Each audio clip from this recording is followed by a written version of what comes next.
Hey guys, welcome back. Before we start, thank you for all of the support. I am very thankful to all of you. This is a story about Deku, the dragon god of death. So let's start the part 1 of what if Deku had the power of the dragon god of death. Prologue. Izuku POV. I'm so excited because today me and my sister get to see what quirks we get, and I really hope I get a really good quirk so I can be a hero and save people with a smile on my face just like my idol All Might. Izumi. Come on mom, we've got to go or we'll be late. Izumi screamed in excitement. Inko told my sister to calm down and she went to get her purse. After she got it, we went to the car and drove to the doctor's. Me and my sister couldn't sit still in the car, we had so much energy. Time skip. Inko POV. The doctor came into the room to tell us what my children's quirks were, but I could tell that he had a solemn expression on his face and my mother instincts kicked in and this caused me to worry. I hope nothing's wrong. Author's POV. The doctor sat down on his chair and he had a very serious expression on his face and he could tell that the two children were happy, but he was not happy about the news he was about to tell them. Doctor. Okay, so Mrs. Yagi, what would you like to personally hear first, the good news or the bad news? The doctor questioned. Inko seemed nervous and she hesitated answering. She was just hoping that none of her children had some strange sickness or disability. Inko. I would like to hear the bad news first. Doctor sighs. Okay, so the bad news is that your son Izuku Yagi is quirkless. But the good news is your daughter Izumi here is a really powerful telekinesis quirk that can rival your own if trained enough. But if she uses it for too long, she will start bleeding from her nose and she will get headaches. Izuku POV. I dropped my Almai figure on the floor. I felt my whole world come crashing down around me when he said those words. He said that I'm quirkless. Can I still be a hero even though I don't have this gift that so many other people have? No matter, I will still be the best hero anyone's ever seen and no one's gonna get in my way. Author POV. While Izuku was in deep thought, Izuku and Izumi were celebrating about Izumi's quirk. Inko. You hear that, Izumi? You can become a great hero. Inko shouted while lifting Izumi up into the air, flying her around the room. Izumi. You got it mom, I'll be the best hero ever and I'll be better than All Might himself. Izumi shouted in happiness. The doctor watched the scene play out. He watched while the mother and daughter were celebrating about Izumi's quirk while the son just sits there with a blank expression on his face trying to process the information that was given to him. The doctor couldn't help but feel bad for the kid. But for some reason he had a gut feeling that this young quirkless boy in front of him could be something this world has never seen before. Time skip. Toshinori POV. I'm just sitting in my couch in the living room watching TV waiting for my children and loving wife to come home from the quirk doctor. I'm so excited to see what quirks they get that I'm practically shaking in my seat. That's when I heard the door open. I look over and I see Izumi being carried by my wife. Both had joyful expressions on their faces, but Izuku then came in and he had kind of a blank face that was devoid of all emotion. Author POV. Toshinori walked up to his family and gave his wife a kiss on the lips. Toshinori. Alright, so what are their quirks? Inko. Well, Izuku is quirkless, but that doesn't matter because our little ball of sunshine here has a very powerful telekinesis quirk. Toshinori had a wide smile spread across his face and picked up Izumi from Inko and carried her like Superman around the living room, congratulating her and telling her how great of a hero she's gonna become and how proud he was of her. Meanwhile, Izuku was just standing there with an emotionless expression. Izuku POV. Did they forget about me just like that? No, they're just happy for Izumi, that's all. They couldn't forget their own son, would they? That would be terrible. I'll just head to my room so I won't ruin their moment. But still, why aren't they comforting me? They're my parents, aren't they? So why wouldn't they tell me things like, oh, it'll be alright, or, I'm sure everything will work out. But no, they weren't saying any of that. It's like. Time skip. Izumi POV. Izumi walked up to her friend group, which consisted of the Bakugo twins, Katsuki, and Katsumi, the Todoroki twins, Shoka and Shoto. Izumi. Hey guys, how's it going? I waved towards my friends as they waved back at me. Katsuki. Hey Izumi, you and your brother went to the quirk doctor, right? So what kind of quirks did you two get? Izumi seemed to be a little hesitant to answer, but she took a deep breath and said, Izumi. Well, I have a powerful telekinesis quirk. But my brother is quirkless, I said while looking down at the ground. Shoto. He's quirkless. Shoto said in disbelief. Shoto. Well, does he still want to be a hero even though he is quirkless? Shoto said with some concern in his voice. I then starts to cry. Izumi. Yeah, he does, but I'm afraid sobs that if he were to continue on this path of being a hero without a quirk that he could get really injured or worse. Killed. I said the last part nervously cause she didn't want her brother to be a hero anymore after she found out he was quirkless. She couldn't help but think that if he were a hero she would get a call from the hospital saying that her brother was injured or died in a villain attack. I was still lightly crying, hoping that he just gives up this dream. Until I feel a hand on my shoulder. I look up to see that it's Katsumi with a concerned look on her face. Katsumi. Well, this isn't good then. We need to find some way for him to give up on being a hero so something like that doesn't happen. We wouldn't want our friend to end up in an early grave, now do we? Shoka. Yeah, but he's always wanted to be a hero. How are we gonna make him give up on this dream of his? Shoka questioned. Everyone was in silence thinking until Katsuki came up with an idea. Katsuki. Why don't we use our quirk on him? That way he sees just how weak he is and that you need a quirk in order to be a hero. Shoto. That's not a bad idea, Katsuki. I think that might be the smartest thing you've said. Katsuki then grew a tick mark on his head and started throwing insults at Shoto. Izumi. I don't think that's a good idea. I mean, I don't want to hurt my brother. That's the last thing I want to do. I just want him to give up on his dream. Katsuki. Oh, lighten up, Izumi. What would you rather happen? Would rather let Izuku continue down this path without him even to ally getting killed by a villain, or hurt him now so he does get killed in the future? Izumi thought about it some more and she and the rest hesitantly agreed with Katsuki's plan. And we then made our way over to Izuku, who was sitting on the swings alone. Izuku POV. I was just sitting on this swing by myself thinking how I could become a hero without a quirk. Until my friends came over to me. Izumi probably told them that I was quirkless and they came here to cheer me up. I have such good friends. I thought with a small smile on my face. Katsuki. Hey Izuku, do you still want to be a hero even though you're quirkless? Izuku. Of course I do. I was suddenly caught off by an explosion to my face and I realized that it was Kaken who did it, and I was wondering why he did that, but I was cut out of my train of thought by my friends and my sister beating me, giving me cuts and bruises all over my body. Katsumi. You'll never be a hero. You're just a worthless Deku. Katsumi shouted while sending an explosion to my gut. Katsuki. Yeah, you can only be a hero if you have a powerful quirk. And you don't have one, so how could you possibly believe that you can be a hero? Katsuki said to me as he repeatedly punched my face. Shoto and Shoka then proceeded to punch me and used their ice to cut my arms, and Izumi used her quirk to drop rocks in my head. After about an hour of beating me up, they finally left me there lying on the ground bleeding with cuts and bruises. I then started to cry and curl myself up in a ball wondering. My life is gonna be healed, Izuku thought while slowly getting up and limping his way home. Chapter 1. Losing Hope. Izuku POV. It's been 10 years since I was diagnosed as quirkless. It's been 10 years since my parents started to neglect me. It's been 10 fucking years of constant abuse from my peers, all the laughing, all the mocking, pushing, shoving. I'm sick and tired of it. But I still haven't achieved my dream of becoming a hero, so I can't give up, not yet. The constant neglect I get from my parents is bullshit. They don't care when I come home covered in cuts and bruises from all the bullying I get. They ignore me and they don't even feed me.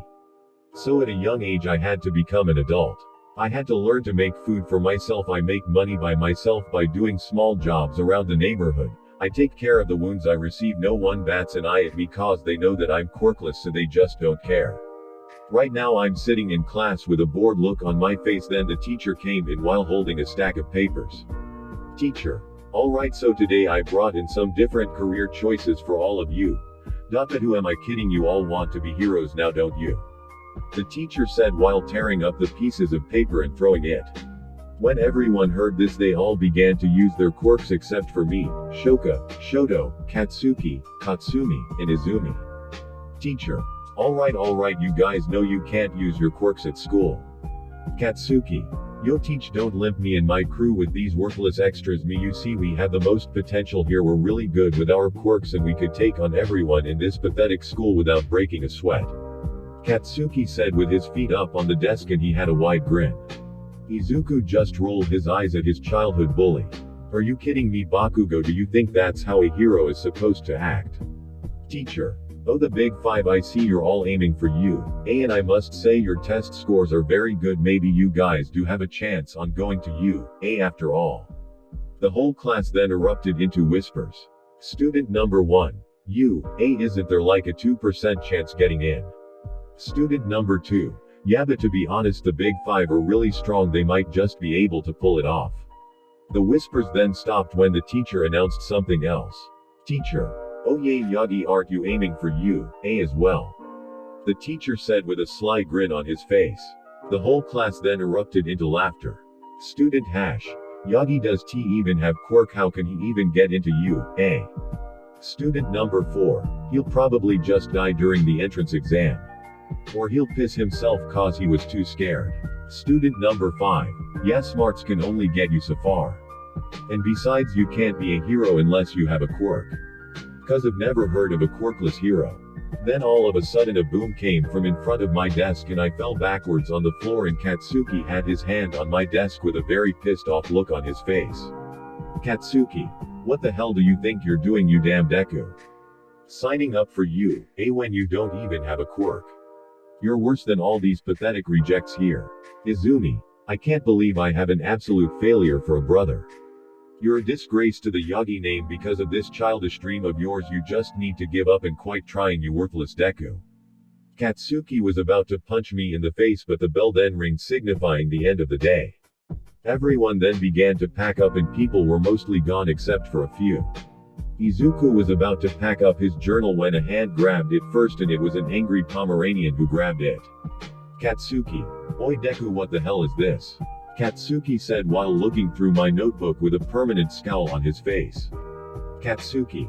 A hero analysis journal. Why do you need this? You're never gonna become a damn hero, so you don't need, so I'll get rid of it for you. Katsuki said with a smile on his face. He then blew it up in front of me using his quirk and tossed it out the window.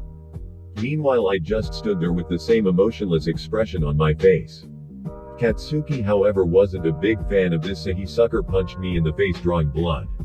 He then turned around to leave, only to stop and look back at me slightly with a small grin on his face. Katsuki. You know, there is one way you could possibly get a quirk.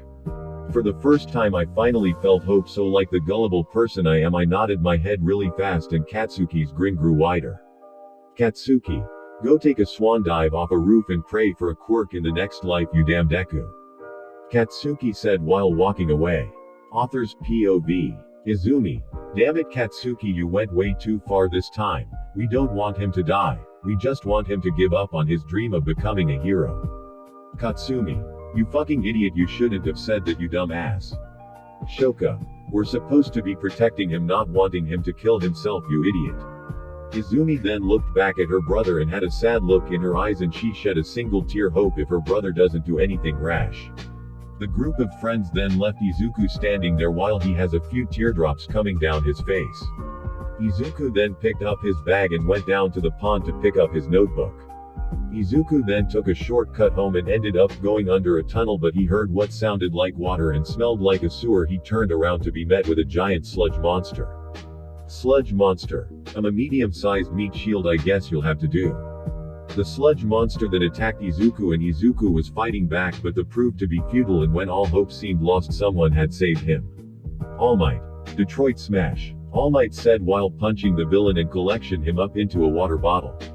Izuku POV. Izuku was waking up to light slapping on his face. When he opened his eyes, he was met with the face of All Might, his idol. I then got up off the floor and thanked him for saving me, and I wanted to ask the question I needed an answer for. Izuku. All Might. Please wait before you go, I just have one quick question to ask. It'll be real quick, I promise. All Might. Sigh. Alright, shoot kid, what's your question? And please don't ask me that question, Izuku. Izuku. Well, I was wondering if a quirkless person like myself could ever become a hero. I shouted the last part while closing my eyes and had my head pointing at the ground. All Might. Damn it, Izuku, I mean, I could always give. No, I can't let personal feelings get in the way of this. I'm sorry I have to do this, Izuku, but it's for your own safety. All Might. Look, kid, heroes risk their lives every day and it's not easy being a hero even with a quirk, so no, I don't think you can become a hero without a quirk. Try being a doctor or a cop or something if you really want to help people. Now I have to get going. Goodbye, young man. And with that, All Might jumped away and I was left there with my thoughts. I had tears streaming down my face. Izuku. Even All Might, my idol, doesn't believe in me. Author POV. Izuku then proceeded to walk home when he heard a loud explosion. He went over and his eyes widened in shock and he saw his bully Katsuki stuck in the sludge villain with Katsumi, Shoto, Shoka, and Izumi being restrained by pro-heroes from interfering. Izuku was about to go in and help his friend bully, but All Might came out of nowhere and freed Katsuki. Izuku then saw his friend's bullies and his sister being led into an alleyway by All Might, so Izuku decided to sneak up on them and listen in on their conversation. Izumi POV. Izumi. Okay, All Might, what did you need us for? All Might. Act 2, Ally Young Yagi, I wanted to talk with you but your friends seemed trustful enough to keep a secret. All Might then puffed in a ball of smoke and where he was standing I saw my dad. Izumi. Dad. Toshinori. Yes, Izumi, it is me, your father, also known as the #1 hero All Might, and your mother is the #5 hero Green Psychic. Izuku POV. I was shocked my dad is All Might. All Might then went on to explain his injury and his battle with All for One, and he explained about his quirk One for All. Toshinori. Now I would like you, Izumi, to be my successor and inherit my quirk. Izumi. But wait, what about Izuku? He's quirkless. So why not give it to him instead? Toshinori. Because Izuku lacks the determination to become a hero and besides he is weak while you are strong. Izumi smiled and happily accepted his father's quirk. Author's POV. Izuku was pissed. He ran and ran and ran and ran as far away as he could. He even to ally ran all the way back to the school. Izuku then thought about the words that Bakugo had told him earlier today. Katsuki. If you want a quirk, then take a swan dive off a roof and pray for a quirk in the next life. Izuku was then at the top of the roof with his hair blowing in the wind. He took out a piece of notebook paper and wrote down everything he was feeling. He then took off his shoes and put it on top of the piece of paper so the wind does take it away. Izuku then went to the ledge and closed his eyes and he fell with a wet crack against the ground. Chapter 2. Akatosh. Inko POV. I'm looking at a family picture book and I see all the lovely family photos that we've taken together and it puts a smile on my face. But I realize that Izuku isn't in any of the pictures we've taken over the years. I frantically keep looking for pictures of my baby boy but it stops when he is 4 years old. I start crying realizing that we've been neglecting him for all this time. When was the last time we gave him a proper meal? When was the last time we spent time with him? When was the last time we told him that we loved him? Author POV. As Inko was crying and having these thoughts, the front door opened to reveal Toshinori and Izumi both with happy faces talking about random stuff. Toshinori sees Inko on the floor crying with a picture book in her hand, so he rushes over to her and kneels down to her level to see what's wrong. Toshinori. Hey, Inko, what's wrong? Why are you so upset? What happened? Toshinori questioned, worried about his wife. Inko was just sitting there quietly sobbing for a bit and then after a few minutes she responds. Inko. We've been horrible parents to our baby boy. We've neglected Izuku for so many years and I feel like the worst mother for never paying attention to him. Toshinori's eyes suddenly widened and he started to silently cry as well. Toshinori. How about this, when he gets home we'll apologize to him and we'll take him out and buy him some things he would like and get him some ice cream. Hopefully he'll forgive us if we do this. Izumi was in her room crying her eyes out, wanting her brother to come home as soon as possible so she can give him a big hug and tell him that she's sorry for all the pain she has caused him. Time skip. It's been a few hours and Izuku hasn't come home yet and Yagis are really starting to worry that something might have happened to their son brother. Izumi then stood up and faces her parents. Izumi. Why don't we check his room? He might have snuck into the house so he doesn't bother us. The trio then left and headed to Izuku's room. Izumi knocked on his door but he didn't answer the first time. She did it a couple more times but there was still no answer. Becoming worried, Izumi just opened the door and when she saw the state of his room their eyes widened in shock. There was bloody bandages in the garbage can and there was some blood. His bed was dirty and it looked like it hadn't been washed in years. Inko. Why is his room so dirty? A child shouldn't be living in this kind of condition. Inko then collapsed to the floor sobbing loudly with her hands covering her face. All she wants is her baby boy to come home. Toshinori had enough of waiting, so he decided to call some people for help to come and help look for his son. Time skip. 30 minutes have passed and help has arrived. And help is the Bakugos, the Todoroki's Endeavor is Nice Nezu, Eraserhead, and Gran Torino. Toshinori. I'm glad you guys could make it. Now we have some bad news.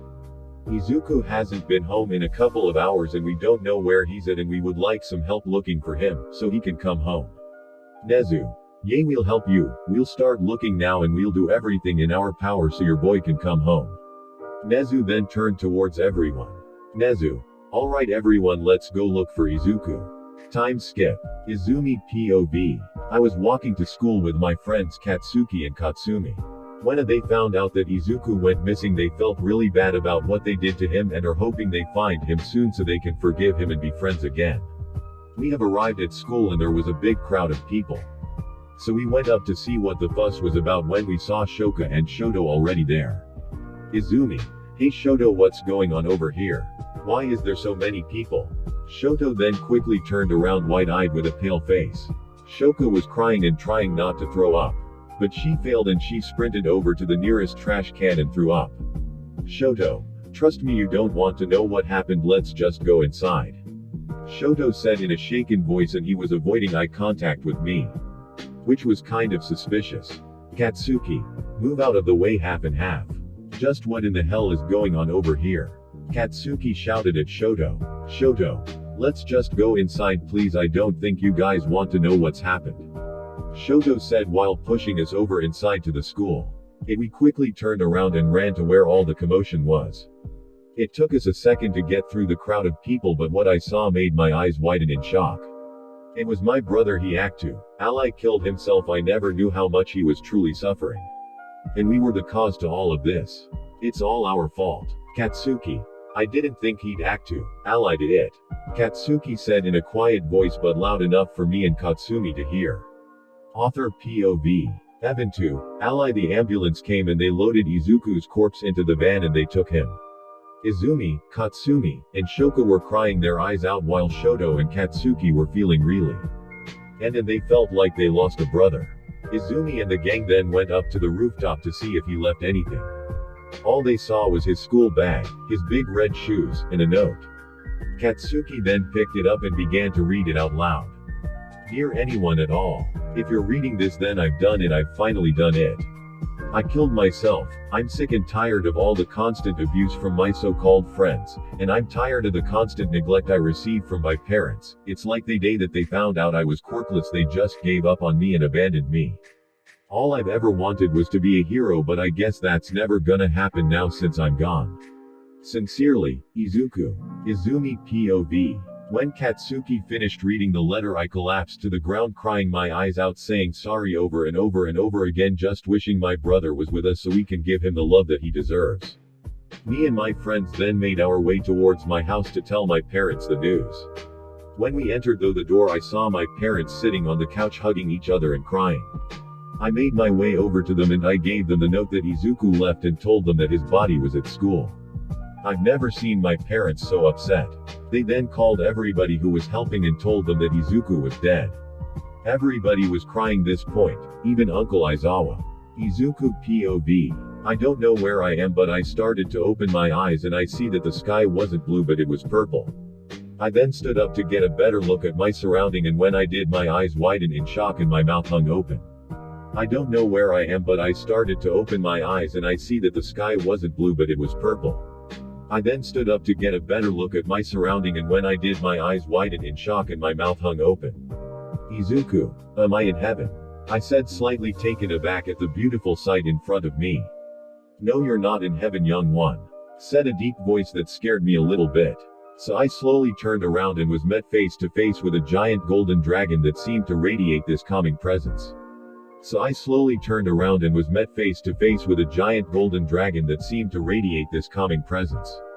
Izuku, www who aaa or yyyu. I said, slightly terrified at the huge beast in front of me. But that slowly went away when he started to chuckle at me. Akatosh. Chuckle, do not be afraid, young one, for my name is Akatosh, the dragon god of time and the chief deity of the nine divines. Izuku. Oh, okay. And what do you mean we're not in H heaven? If we aren't, then where exactly are we? Akatosh. We are in Aetherius, which is the land of the Aedra. And you might be asking yourself, young Izuku, what are the Aedra? Well, you see, the Aedra were those spirits who were either pursued, added, or tricked by Lorcan into sacrificing part of themselves to create the world. Long ago we were once worshipped, but it seems that only a select few people have remembered us. Izuku. Okay, I guess that makes sense. But that does really explain why I'm here in this place. Akatosh. Well, you're here because of your pure heart. You see, long ago I placed a spell on this place that whoever dies and has nothing but good intentions and a pure golden heart, they would come here and I would give them an offer. Akatosh. You see, Izuku, I'm not just known as the dragon god of time, but I'm also known as the father of dragons. Now Izuku, I would like to train you here in Aetherius so you can become a hero. My eyes widen in shock. I could be a hero and save people. I can't let this opportunity slip. Izuku. I would love for you to train me, Akatosh sensei. But what exactly will I be training in? Akatosh. What I am going to do, Izuku, is I'm going to be giving you my blood, so I can turn you into a dragon or a dova in our tongue. But since you are already dead, you would be a dragon god of death. I will be training you in the way of the voice, and I'll be teaching you different elemental abilities that you have. You will also be training in shadow manipulation and necromancy. Akatosh. You'll be training in Aetherius for about 8,000 years, which is equivalent to about 8 months in your world. Akatosh then stood up on his hind legs and spread out his golden wings. Akatosh. Now Izuku Mortem, are you ready to train and become a dova and be a hero for those in need? I looked up at Akatosh with a small smile on my face and determination in my eyes. Izuku. Yes. Chapter. Training. Author POV. 1000. During this year, Izuku was focusing on training his body to build up his strength. He was climbing mountains with boulders in his back and he was wearing weighted clothing. 2000. Izuku was starting to learn about the voice from Akatosh, but he was given his blood so he could translate it easier. And it was a fascinating language, age to learn.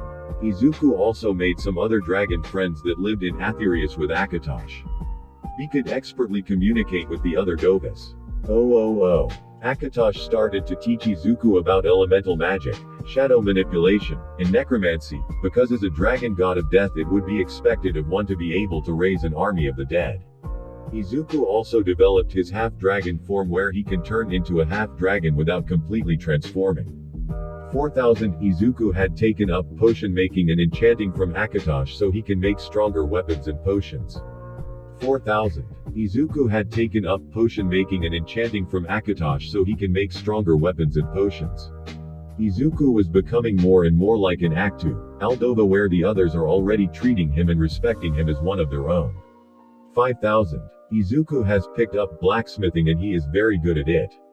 He made a katana with a dragon on it and it can be allowed to throw magical attacks at an enemy. Izuku also made draconic armor when he's in battle and he enchanted the armor to where he can summon it on his body at will. Izuku also made draconic armor when he's in battle and he enchanted the armor to where he can summon it on his body at will. Izuku also made draconic armor when he's in battle and he enchanted the armor to where he can summon it on his body at will. 6000.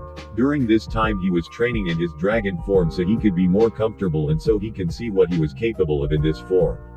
7000. Izuku had made a little friend Cyrus and he hasn't left Izuku's side and he's always with him.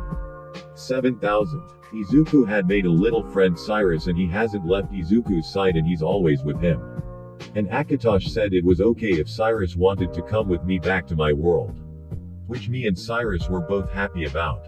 8000. Izuku was mainly training his mind this year so he could be immune to mind control attacks, and he is smarter than Nezu because he was being trained by an Aktu, Al-God. And by the end of Izuku's training the Dova have given him the title, the Dragon God of Death. Over the years that Izuku was training with Akatosbi he doesn't stutter anymore and his hair went from black with green highlights to charcoal black, his eyes now have a small glow to them and his skin had gotten paler. Looking like a walking dead man. Izuku also got the mark of the dragon on his right shoulder, which is when a human ascends to the ranks of a Dova. Let's see what going on with the Yagis author POV. Let's see what going on with the Yagis. Author POV. Izuku has been gone for 8 months and nobody has been the same. Izumi has been crying herself to sleep every night. She is praying every night begging for forgiveness for what she has done. Toshinori has been depressed. He still does hero work but he has been the same ever since Izuku passed away. Inko still does hero work but she feels like she has failed as a mother and is always trying to help people every time she gets so she can atone for her sins. Shoka and Shoto both train very hard every day so they can become heroes for their dead friend. Katsuki has been more angry and violent, that if someone badmouths Izuku he would beat them up. Katsumi is depressed and doesn't want to get out of bed and she cries herself to sleep. Everyone else who helped searching for Izuku was also very sad. Nobody else knows about Izuku's abuse and neglect besides Shoto, Katsuki, Katsumi, Izumi, Toshinori, and Inko. Back with Izuku. Author POV. Right now we can see Izuku and talking to Akatosh about heading back home with Cyrus on his shoulder. Akatosh. Now Izuku, during your training you have been like a son to me and I wish you the best of luck in the near future and I'm going to be giving you card that has tons of money on it so you can live a good life without worrying about getting a job. Now you and Cyrus have a good time. Izuku. Thank you Akatosh, I appreciate all you've done for me and I look up to you as a father figure and I hope one day we meet again. Farewell father. As Izuku was disappearing he saw a small tear slide down Akatosh's face. Time skip. Izuku POV. I opened my eyes and I saw was darkness but I felt a little weight on my chest so I looked down only to be met with the cutest sight I've ever seen. I saw Cyrus sleeping on my chest curled up in a ball. I was looking around and I saw that I was in an enclosed area and I figured that it was my coffin. I used a bit of my necromancy and had my undead minions dig me out of my grave. It took a couple of minutes but my coffin then opened and I was met with a couple of my undead friends. One of them held out a hand for me to grab and I picked up Cyrus and placed him on my shoulder and grabbed the zombie's hand and he pulled me up. I then told them to leave once they filled the hole back up. I saw a rain puddle and I looks down to see that I was wearing a dark green suit. Probably what they put me in when they buried me. I smelled something funny so I sniffed myself and I quickly turned my head away. Izuku. Jesus Christ, I smell like shit. Well, let's settle down first and then I'll wash off this stench. God, I smell like death. Author POV. Izuku called a number and he bought a nice modern house under the name Izuku Mortem. When Izuku finished purchasing his house he went to the DMV to get his license and he went over to the car dealership to buy himself some cars.